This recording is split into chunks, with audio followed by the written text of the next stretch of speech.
We have been told hollows are monsters. We were lied to. What you are looking at is not a predator, it is a catastrophic biological failure. A human heart physically pushes out of the chest, hardens into a bone-white mask, all to hide the psychological shame of what it must do.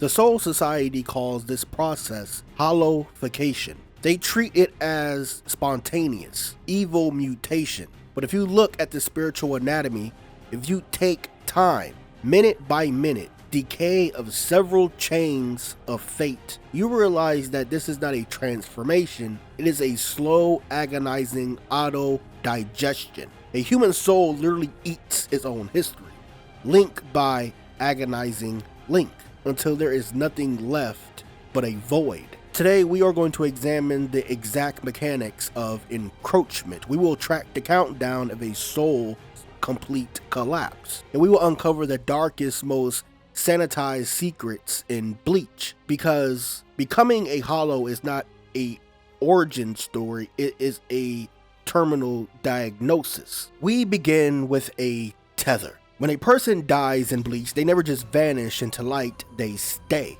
A heavy iron chain grows directly out of their chest. The Soul Society calls it the chain of fate. You should think of it as a leash. It ties you to things you love most. Your home, your children, your deepest regrets. For most souls, a soul reaper arrives, they perform a ritual, the chain disappears. But for the forgotten ones, the chain becomes a parasite. It literally starts to eat itself. This is the hidden truth the Soul Society refused to discuss.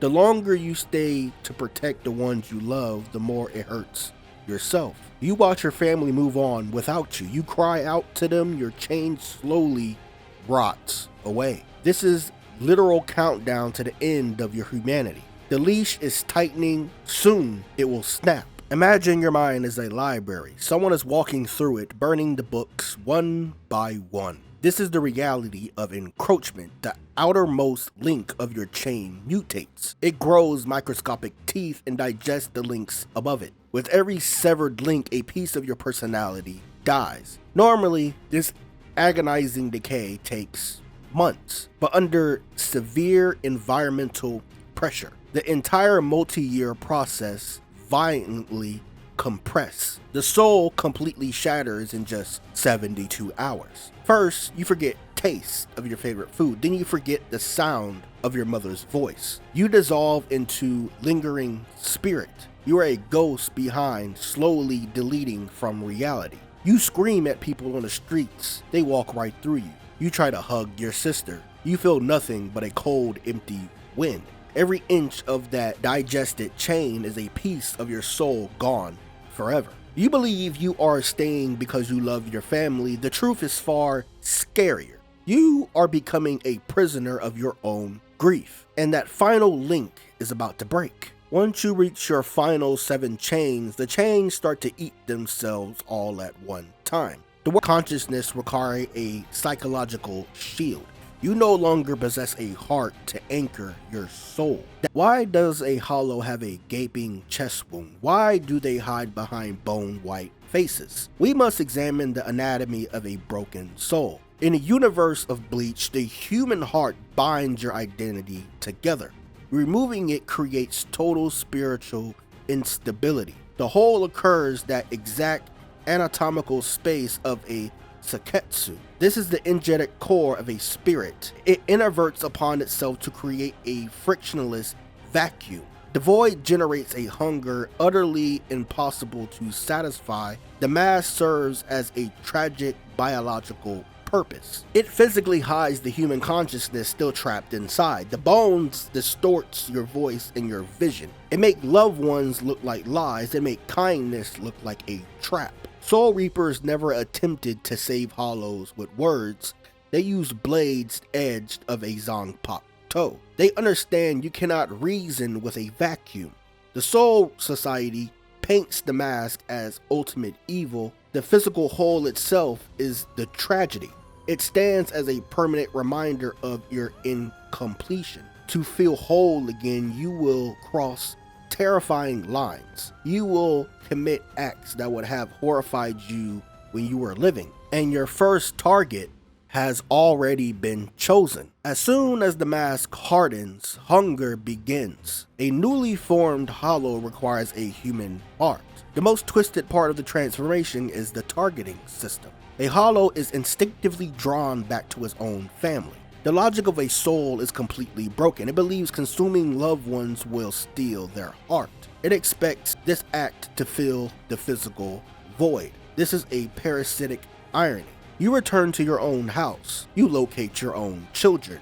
You attack them. Malice plays no role in its violence. You miss them so intensely that your grief manifests as a sickness. You have lost your vocal cords. You cannot tell them you love them. You only growl. You can only bite. You exist as a nightmare feeding on its own genealogy. Every soul you consume actively widens that physical hole. You fail to fill the vacuum. You simply feed the monster standing in your place. And eventually, single human souls stop being enough. What happens when a single human soul fails to fill that void? The hollow begins to cannibalize its own kind.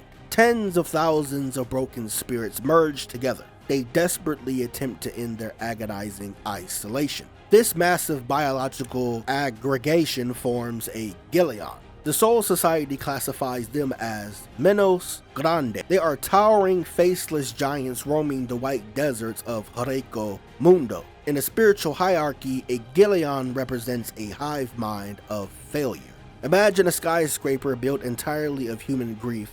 Thousands of people are trapped inside a single biological vessel. Every individual consciousness screams for control simultaneously. They forfeit their human name. They surrender their individual face. The entirety becomes a massive walking cloud of nothing. They wander a barren realm completely lacking of sun. This is the atomical result of attempting to fix trauma with violence.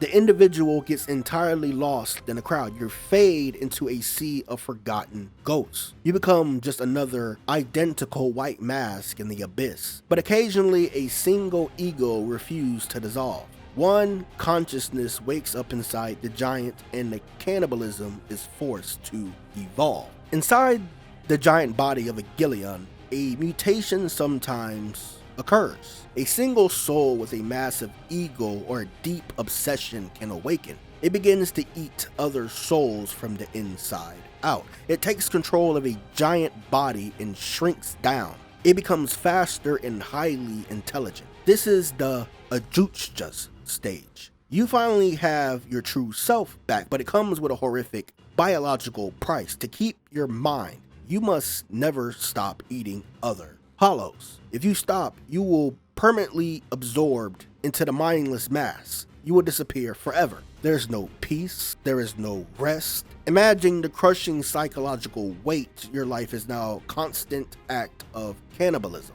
The only thing keeping you intact is the act of destroying someone else. This is the most desperate era of a hollow's life. It is a life of always running, always eating. Your only companions are the targets you plan to consume. And the rules of the desert are about to get even crueler. There is a cruel biological rule in a world of the hollows. If an enemy bites off even a tiny piece of your mask, the progression stops. Your evolution is permanently halted. The mask represents your externalized human heart. Losing a single fragment removes the critical spiritual mass required for ascension. You become biologically hard-locked. You can never grow stronger. You can never change your form. You are trapped in that specific body forever. You are destined to eventually lose your mind no matter how many souls you consume. This reality creates a culture of extreme violence and paranormal. The white deserts of Holification Mundo runs on pure anxiety. Every Adjucha rules a kingdom of crumbling sand. These entities exist as scared children trapped inside massive lethal bodies. They inhabit realms where trust guarantees a violent death. Holification Mundo functions strictly as a massive factory of fear. Every predator is simply waiting to be consumed by a faster hunter. It is a psychological prison. The only goal is to stay physically whole for one more day. But for a microscopic fraction of souls, there is one final stage. At the absolute apex of the food chain sits the Vasto Lorde. They represent the rarest and most terrifying biological evolution in Mundo. Only a handful exist in recorded spiritual history. The ultimate irony of the journey lies in their physical anatomy. The closer a hollow gets to absolute power, the more human they appear. A Vasto Lorde shrinks down to standard human proportions, yet they possess enough condensed spiritual pressure to literally break the world. They have successfully compressed hundreds of thousands of souls into a single perfectly stable Kanpaku. But observe their behavior. Look at entities like Utgiora Cypher or Coyote Stark. They represent depression personified. They have reached the absolute peak of the mountain. They are completely alone at the summit. They consume countless souls only to realize the devastating anatomical truth. Absolute power fails to fill the physical void in their chest. The power simply makes the silence infinitely louder. They started as grieving humans and mutated into mindless beasts. They finally evolved back into a human shape, only to discover a crushing psychological reality. Human existence is entirely meaningless without someone to love. They reign as absolute kings, but the rules of the White Desert utterly devoid of beauty. Why do the Soul Reapers allow this cycle of suffering? Why let human souls rot for years until encroachment completes? The Gotei 13 call it maintaining universal balance. Balance is simply a sanitized word for brutal bureaucracy. Soul Reapers exist strictly to manage the numbers. A soul completing holification. The individual human identity is allowed to expire. The raw soul energy is successfully reduced. The Shinigami actively maintain the tragic system. Updated lore reveals a terrifying secret about the Gotei 13. They absolutely rely on a continuous cycle of holification. The constant circulation of corrupted reishi keeps the soul society running. Salvation from the dark is completely irrelevant to them. Their only priority is to keep the dark strictly on its own side of the fence. And this brings us to the final terrifying truth of the Bleach universe. What exactly defines a hollow? The weight of a human attachment is utterly lethal. Your human heart functions as a greatest emotional strength, and inability to release that pain forces a devastating physical manifestation. The heart calcifies into a bone white mass, the chest collapses into a inescapable void. Mundo claims souls entirely because of their humanity. The individual actively constructs their own descent into the abyss. You build the ladder into the dark yourself. Link by agonizing Link. You descend until the light becomes completely invisible. Observe the next white mask you encounter carefully. Recognize the lingering remnants of a human who loved too intensely. The clinical truth is infinitely scarier than the mythical illusion. But there is one faith even worse than becoming a hollow. What happens to monsters who continued unforgivable sins before the human heart stops beating? But for them, the Soul Reaper's blade offers no purification. It simply opens the massive skeletal gates of hell. But that's a deep dive for another video. Bankai.